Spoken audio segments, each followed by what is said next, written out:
Jesus was tempted. Adam and Eve were tempted. So anybody can be tempted.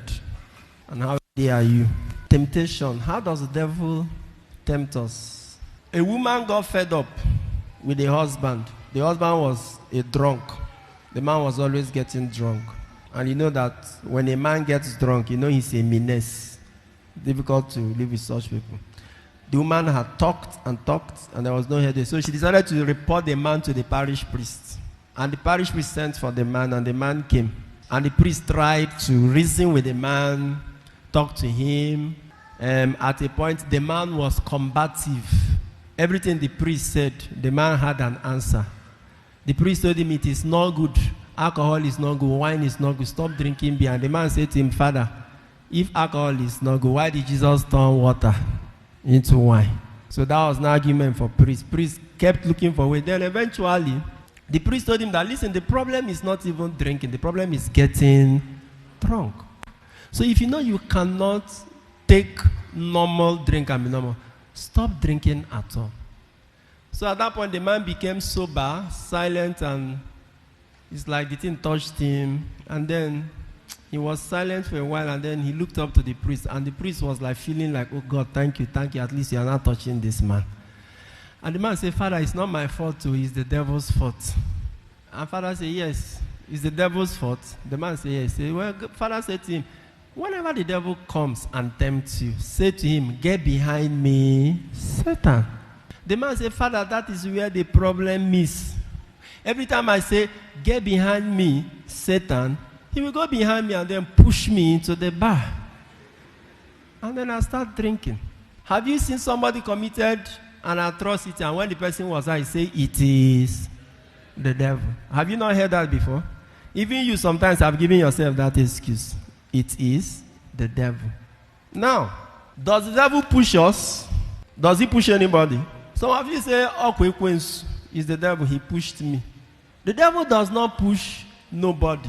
What the devil does is temptation.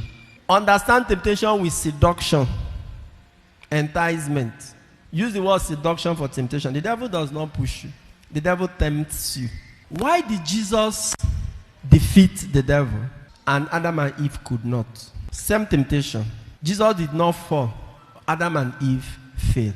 Why did they fall and Jesus did not fall? Let me tell you some things that are common with them. Number one, Adam and Eve were created sinless. Remember? They were made in the image and likeness of God. When they were created, there was no sin. So they didn't have sin inhabiting in them then. They were sinless. Jesus was born sinless, conceived without sin. He was born sinless. 1 John 3:5. He said Jesus came to do away with sin and all of that. And in him there was no sin. Jesus was sinless. So Adam and Eve were sinless. Jesus was sinless. Same thing. Jesus had human nature. Adam and Eve also had human nature. So why did they fall? Jesus did not fall. Because sometimes we blame it on nature. And I do agree that nature plays a role, but is nature the problem? Is nature culpable? You kill somebody now and you go to court and you tell the judge, sorry, it's human nature.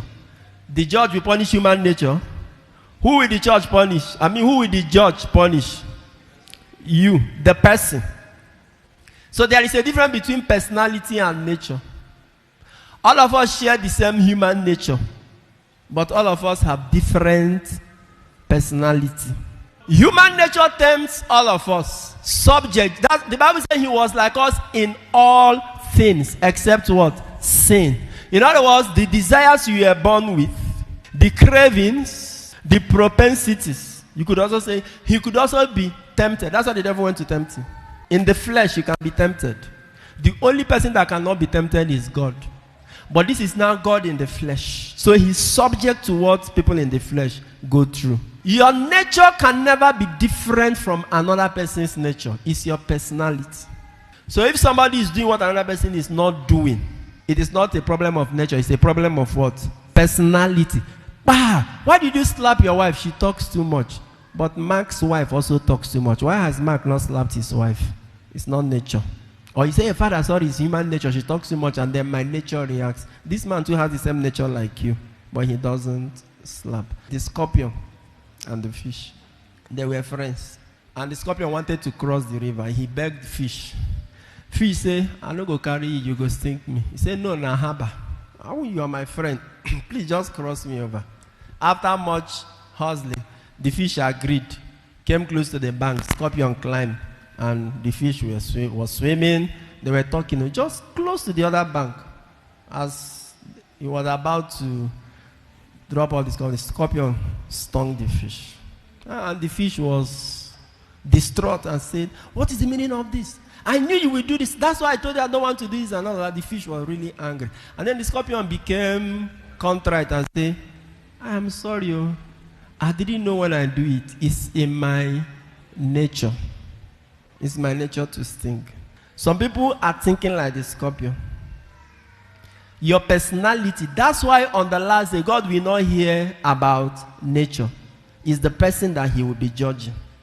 So nature is a factor, but nature is not the reason. Why the devil succeeded with Adam and Eve and did not succeed with Eve? And why the devil succeeds with us in temptation?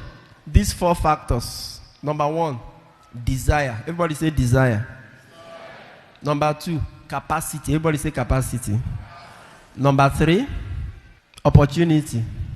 And the final one is reward.